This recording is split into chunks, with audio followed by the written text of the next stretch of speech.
Merci de votre fidélité à Télésud et bienvenue dans cette édition de l'entretien du jour. Je reçois aujourd'hui M. Claude Issihar, délégué interministériel pour l'égalité des chances des Français de l'Outre-mer.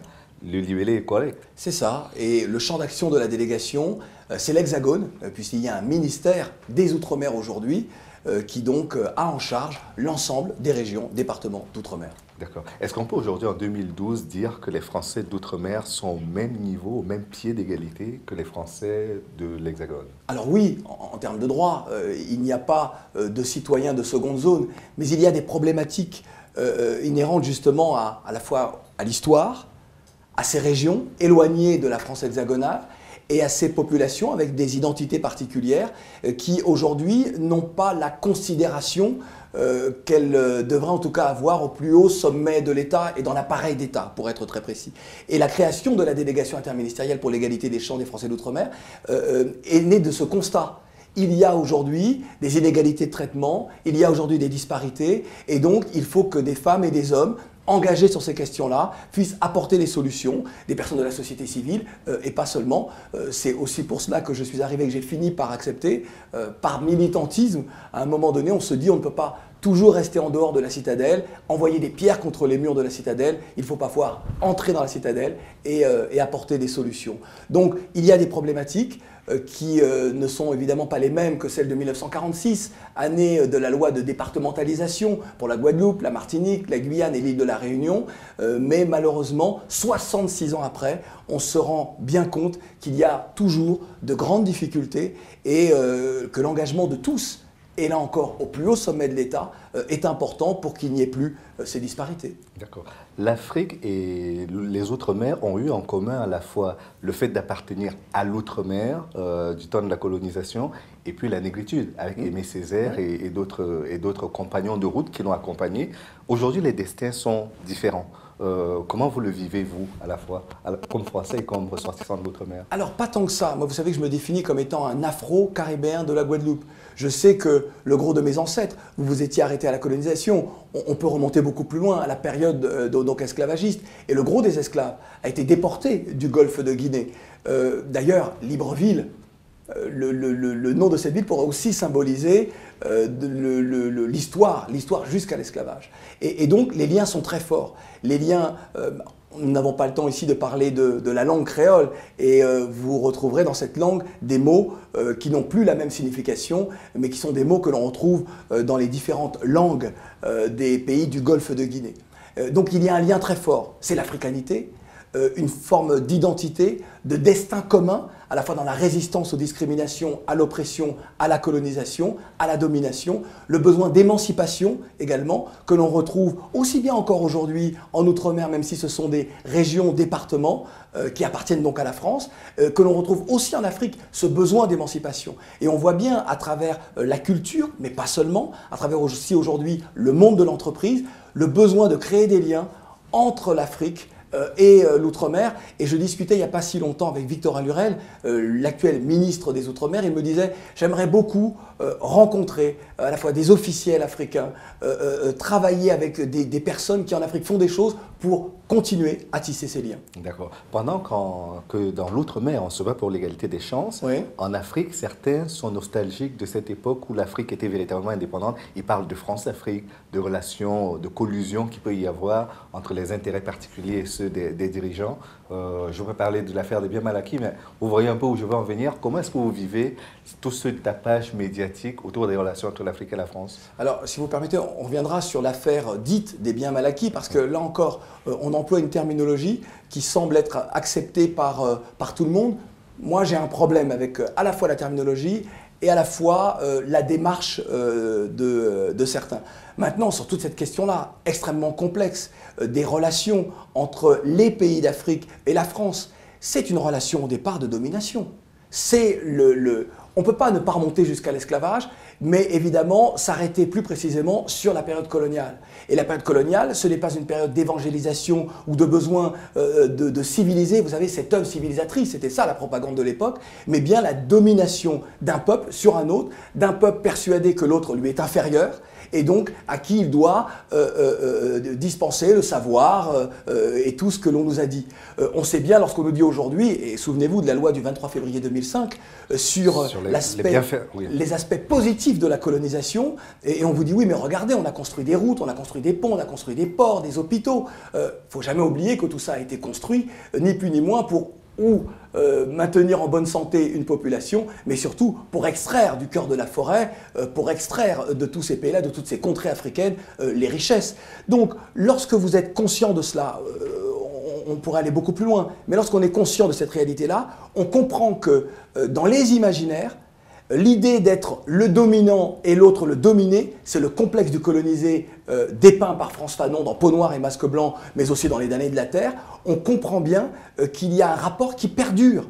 Il y a l'autre qui se sent dominé et l'autre qui se sent être le dominant et celui qui dicte sa loi. Donc pour vous, aujourd'hui, c'est une résurgence de cette relation dominant à dominé que l'on retrouve à travers l'affaire des biens mal acquis? Mais évidemment. Évidemment, c'est cela. Écoutez, on parle de corruption. Parce qu'à l'origine de tout cela, de l'affaire dite des biens mal acquis, il y a toute l'histoire, le terreau de la corruption.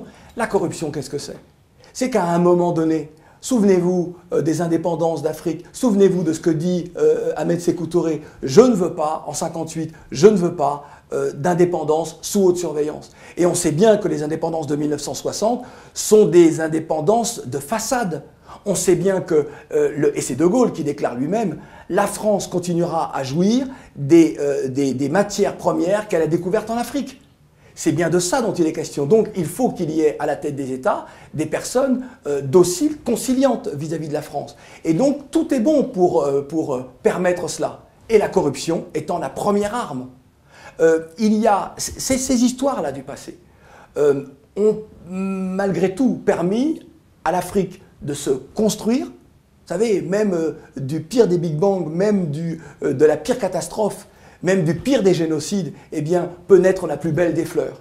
Et donc c'est bien cela. Aujourd'hui, nos nations sont en train de se construire. Elles se construisent dans des relations qui sont encore extrêmement difficiles, où l'autre ne comprend pas que nous sommes égaux, quels que soient les affres de l'histoire. En ce qui concerne la corruption, très clairement, je crois que la France aujourd'hui ne doit pas donner des leçons à celles et ceux dont on dit qu'ils sont corrompus, alors que la France, d'autres pays, la Belgique, d'autres pays d'Europe, et pas seulement, ont été les corrupteurs. Ça, c'est une chose avérée. En ce qui concerne les biens mal acquis, je voudrais juste quand même rappeler que bon nombre de ces, ou de demeures, puisqu'on parle de demeures, qui ont été acquises au moment où ces personnes-là étaient françaises. Je voudrais juste rappeler quand même que nous parlons de voitures, nous parlons de quelques hôtels particuliers ou d'appartements, nous parlons probablement aussi de comptes en banque. Et les personnes qui sont à l'origine de cela, les associations ou des opposants, nous ramènent à tout ce dont nous parlions là, c'est-à-dire à une posture de dominé. D'accord. Mais avec la venue du chef de l'État gabonais en France, vous imaginez bien que la question va être reposée, qu'elle sera amplifiée par les médias et qu'on aura tout type de commentaires là-dessus. Encore une fois, c'est vous qui faites ce commentaire-là. Ni vous ni moi ne savons ce que les deux chefs d'État, qui sont deux chefs d'État, il n'y a pas un chef d'État qui donne des leçons à l'autre, il y a deux chefs d'État qui parlent des relations très fortes qu'il y a entre les deux pays, de la collaboration qu'il y a entre les deux pays, des matières premières qui permettent à notre pays, la France, aujourd'hui, eh bien, d'avoir une indépendance énergétique, qui permettent à nos grandes entreprises de travailler. Il ne faut jamais oublier ça. Et encore une fois, ça c'est l'héritage aussi de la colonisation. Est-ce qu'on doit dire que toutes ces prérogatives, tous ces, ce que certains ont appelé un peu des précarés, est-ce que l'on peut dire que tout cela aussi, ce sont des biens mal acquis ? Est-ce que toutes les entreprises françaises qui prospèrent et qui sont arrivées en Afrique avant les indépendances et qui sont toujours là, peut-on dire que tout ce qui a été acquis sont des biens mal acquis? Vous voyez, je reprends l'expression. Et il faut qu'on fasse très attention. Et encore une fois, je pense que les deux chefs d'État vont parler de collaboration, vont parler effectivement d'environnement, vont parler peut-être de développement aussi du Gabon, voir comment les deux pays peuvent continuer à grandir ensemble. On parle aussi d'une union. Vous savez, moi j'ai une phrase que j'aime à répéter, c'est s'unir pour bâtir, c'est grandir ensemble. Et je trouve que durant les années passées, durant les décennies passées, la France n'a pas suffisamment intégré le fait que si les pays d'Afrique francophone sont unis avec la France, eh bien c'est ensemble que tous les pays grandiront. D'accord. Mais aujourd'hui, qu'est-ce qui pourrait, de votre point de vue, permettre que l'on ait une relation décomplexée entre la France et l'Afrique? Parce que d'un côté, vous avez une vraie demande de la part des populations, tant africaines que françaises, une demande de coopération égalitaire, de partenariat, à proprement parler, gagnant-gagnant. Et de l'autre côté, on a l'impression que les dirigeants ou les gouvernants ne perçoivent pas ce besoin ou passent à côté de la manière de l'assouvir. Alors, je parlais d'égalité tout à l'heure. Je ne suis pas sûr que je ne peux pas me permettre de parler pour les chefs d'État d'Afrique en général, mais je ne suis pas sûr qu'il n'y ait pas une volonté chez ces chefs d'État d'apaiser des situations nées du passé. C'est le rapport dû à la colonisation. Et en se disant, aujourd'hui, on doit pouvoir avancer ensemble. Je ne suis pas sûr qu'il n'y ait pas cette volonté-là. Peut-être moins du côté de la France, peut-être qu'aujourd'hui elle est là, puisque les déclarations du président de la République, du président François Hollande, sont très claires. Nous devons mettre un terme au paternalisme. Nous devons aussi, et ça c'est ce que j'ajoute, mettre un terme à l'ingérence. Vous savez, ce droit d'ingérence que s'octroie la France, alors c'est Kouchner qui était précurseur en la matière, je veux dire, c'est une violation de la souveraineté de bon nombre de pays, que ce soit dans les affaires judiciaires, mais également dans le monde de l'entreprise, et pas seulement, de la culture également, des médias également. Il y a parfois une posture, une volonté de la France qui nous ramène à des temps passés et à des temps révolus, à une période obsolète. Et très clairement, je crois qu'aujourd'hui, il y a une vraie volonté que tout cela soit mis à mal. Alors les associations, puisqu'on est sur l'affaire dite des Biamalaky. Quel rôle pour elles, justement? Je crois que les ONG, le rôle qu'elles jouent est un rôle important. Ça permet aussi de donner un certain baromètre d'une frange de la population, de certaines attentes, peut-être. Mais parfois, vous savez, lorsque les ONG sont ou trop politisées, ou appartenant trop à une obédience plutôt qu'à une autre, eh bien, on est plutôt face à du dogmatisme plutôt qu'à une volonté d'apporter des solutions. Sur cette idée des Biamalaky, vous savez, on est tous en train de dénoncer l'ingérence, dénoncer le néocolonialisme, la France-Afrique et tout cela. Ne pensez-vous pas qu'à un moment donné, lorsque vous êtes, vous, originaire d'un pays, citoyen d'un pays français, et que vous portiez plainte contre un autre État, et que vos plaintes sont, pas toutes, puisque sur l'aspect des détournements de fonds, eh bien, ils n'ont pas été entendus. Mais en revanche, sur recel et tout cela, lorsque vos plaintes sont recevables, vous imaginez, c'est-à-dire que vous qui combattez le néocolonialisme, vous ramenez ces pays-là au néocolonialisme. Vous êtes face à des pays qui ont envie, parce que les populations poussent, ce ne sont pas les dirigeants qui ont juste des rêves, ce sont les populations aussi qui incitent ces dirigeants qui ont une vision à aller plus loin et à peut-être assouvir, accomplir ces rêves. Ont envie de changer, que les pays changent, ont envie de prospérer. Les parents ont envie d'envoyer leurs enfants dans les plus grandes écoles. Ils ont envie que les plus grandes écoles soient créées dans le pays.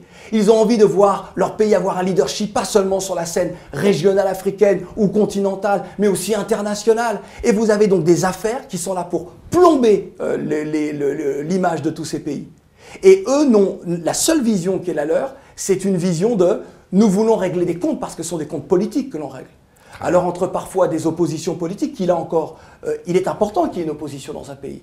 Mais l'opposition, au regard des histoires de nos pays, au regard de la période que nous vivons, doivent être des oppositions constructives et non dans une politique politicienne. C'est-à-dire que c'est comment faisons-nous pour que le pays prospère, mais dans le même temps, ne pas donner de chèque en blanc au pouvoir en place. C'est aussi ça. Merci beaucoup, Claudicia.